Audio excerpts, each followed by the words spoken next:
My ex-husband left me when I was 45 because I couldn't have children. He made fun of me by saying, "I'm going to marry a 20-year-old woman." When I saw his new wife, I burst out laughing because her real identity was, "I had longed for children, but you're the reason we couldn't have them," my husband spat out, hurling those hurtful words at me after 20 years of marriage. In that moment, I realized I couldn't continue with him. His callousness cut deep, and his mind was elsewhere, dreaming of a new life without me. It felt as if some divine I had witnessed his cruelty. My name is Lisa, 45 years old, a secretary at a law firm. Our marriage, nearing 2 decades, had been honest and childless, despite our shared desire for children. Infertility plagued us, primarily due to my own struggles. I underwent treatments, exhausting myself physically, emotionally, and financially, only to face disappointment. When I turned 40, we conceded defeat. My husband's desire for children persisted, but I couldn't endure the pain and financial strain any longer. We decided to halt treatments and embrace a childless life, opting for luxury trips instead. Yet the pain of regret lingered, especially when confronted with images of children on TV or greeting cards. Even 5 years post-treatments, guilt and remorse gnawed at me. Then, the school reunion beckoned after a decade. My husband encouraged me to take a break, sensing it as a mini vacation. It felt like a temporary escape from the weight of our childless existence. I realized I had scarcely been out alone since our wedding day, my life consumed by infertility treatments. But a little indulgence now and then couldn't hurt, right? At the venue, catching up with old friends felt refreshing. "Lisa, long time no see. You look great. Slimmer than before," one friend remarked. Indeed, I had shed about 22 pounds over the past decade. "Thanks," I replied with a smile. "I envy you. Since marriage and kids, I've gained almost 33 pounds, she lamented. Her words, though innocent, stung a bit. "Any kids for you?" another friend asked. "No, we couldn't," I replied, feeling the weight of the question. "Just the two of us."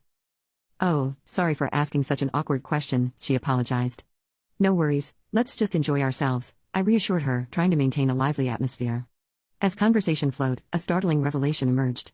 My son was nearly caught in a marriage scam recently, one classmate shared. I was taken aback.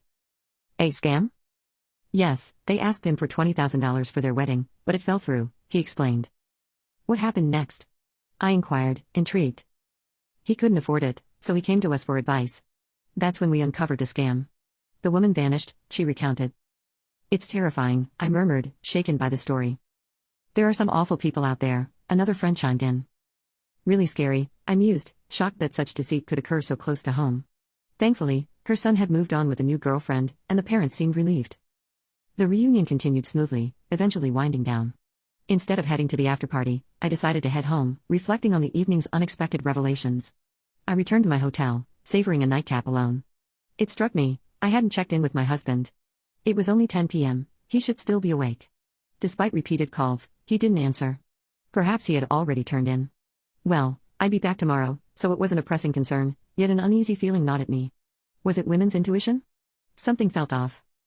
From then on, my husband started arriving home unusually late on weekdays, often inebriated. "Hey, I'm home," he slurred one night, collapsing onto the living room floor. "Are you okay?" I asked, concern creeping into my voice. "Shut up. I'm home, show some respect," he retorted, his words clouded by alcohol. As I tidied up his discarded clothes, he muttered something about Alyssa. "You know, if you were as young as Alyssa." Confusion gripped me. Who was Alyssa? What did he mean by his words? Before I could inquire further, he was already asleep. Could he be cheating on me? The unease I felt that day morphed into a creeping certainty. But no, my husband was a good man, it must be drunken nonsense. Yet doubts lingered, unsettling my thoughts. I tried to reassure myself, but my husband's erratic behavior gnawed at me.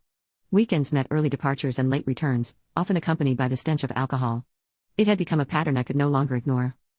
"You're going out drinking almost every day lately. Are we okay?" I asked one evening. "Mind your own business. It's my money," he snapped back, dismissive of my concern.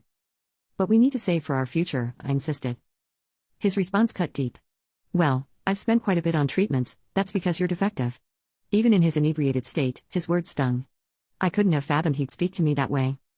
As time passed, his disparaging remarks grew more frequent. "Since you can't have kids, you should focus on showing affection to me," he'd say. With each selfish act, my love for him dwindled. You can click on share more to see if there is a part 2.